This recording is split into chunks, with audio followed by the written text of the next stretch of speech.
各位早晨，今日係1月13號星期2，歡迎收睇香港早晨。早晨，思齊。早晨，海欣。今日暖翻啲啲喎。係啊，但朝早都仲有啲涼。元山大致天晴，大部分地區有煙霞，朝早清涼，日間乾燥，最高氣温大約2度。調查針對網民可能利用佢嘅人工智能技術，黎智英就違反港區國安法案求情，辯方話佢體重下降，擔心監禁會影響健康，控方就唔認同。詳細內容，英國通訊管理局對社交平台 X 展開調查，針對網民可能利用佢嘅人工智能技術生成同埋散播不雅圖片。當局話情況嚴重嘅話，只係經過審查平台。美國庫森馬斯克指責英國政府試圖壓制言論自由。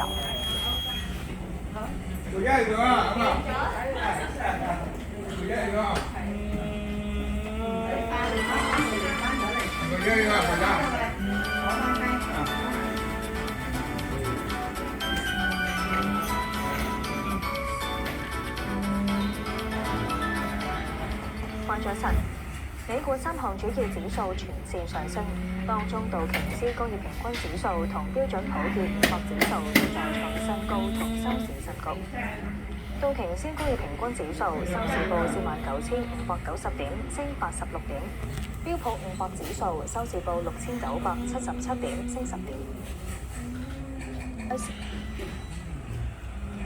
10月都以後超過58。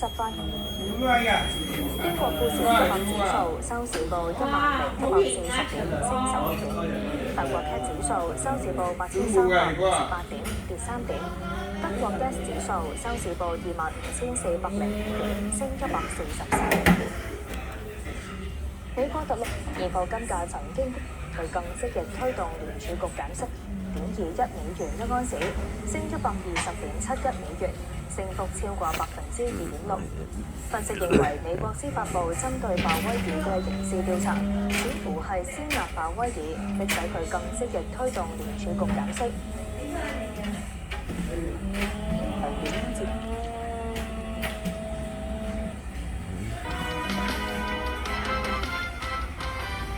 早晨，思齊，早晨，海欣。紅色火災危險警告生效啦。今日乾燥，但大家飲多啲水啦。預測係大致天晴，大部分地區有煙霞，朝早清涼，日間乾燥，最高氣温大約23度，吹微風。未來幾日大致天晴，日間和暖同乾燥，不過朝早仍然清涼。跟住睇今朝嘅新聞重點。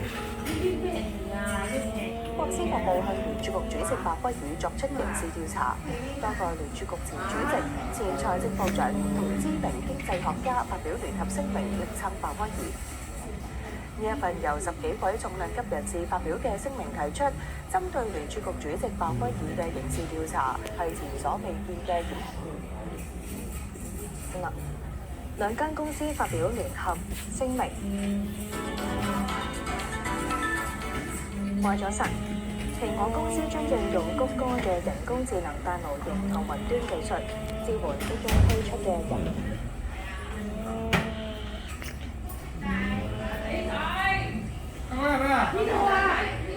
信就會好。我信有門，有助退燒心。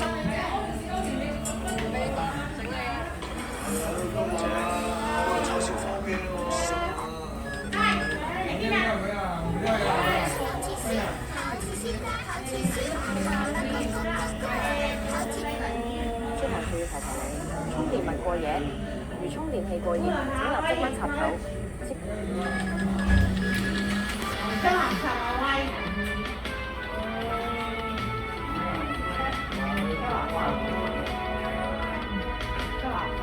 各位早晨，主持思齊，早晨海欣。時間嚟到7點啦，大家注意天氣。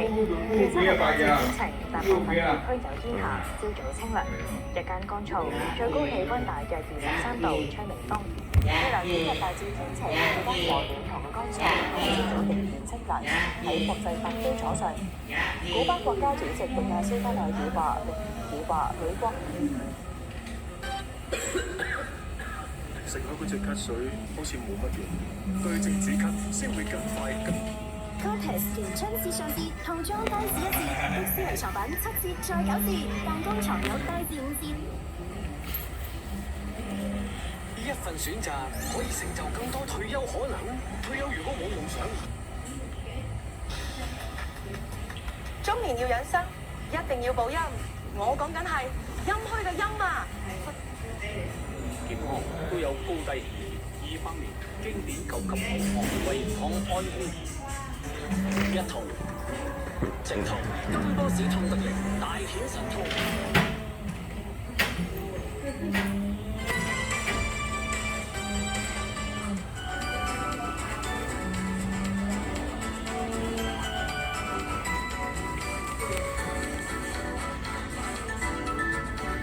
為咗神，評級機構惠譽認為聯邦儲備局嘅獨立性係維持美國 AA 加主權評級嘅關鍵支撐因素。路透引述惠譽高級董事弗朗西斯喺電子郵件評論中指出，聯儲局嘅獨立性同9590點升86點，標普500指數收市報6977點升10點。美國司法部向聯儲局主席鮑威爾股票較高，匯豐控股收市折合126個7毫9，比本港收市高2個6毫9。工商銀行6個2毫4，同本港收市價相同。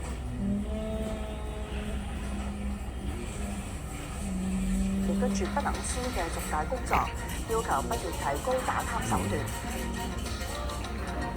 詳細內容就美國司法部向聯儲局主席鮑威爾作出刑事調查，多個聯儲局前主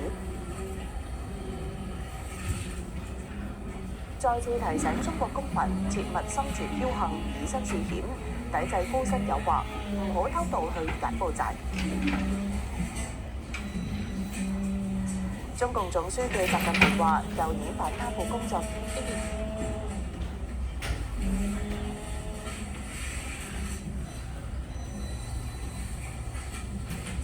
返工返嘅時間啦，一齊睇下出邊嘅交通情況。呢一節啊，先睇下新界區方面嘅行車時間。吐露港公路近住科學園而家出九龍東、九龍中同埋九龍西啦，都係交通繁忙㗎。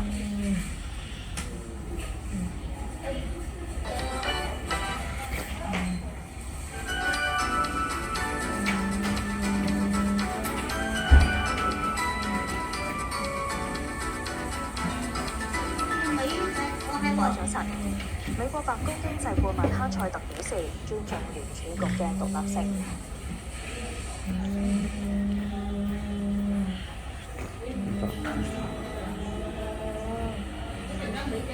綠健通嚴選天然食材，用心炮製，助你增強體。全身刀乜高劍，零反食有力。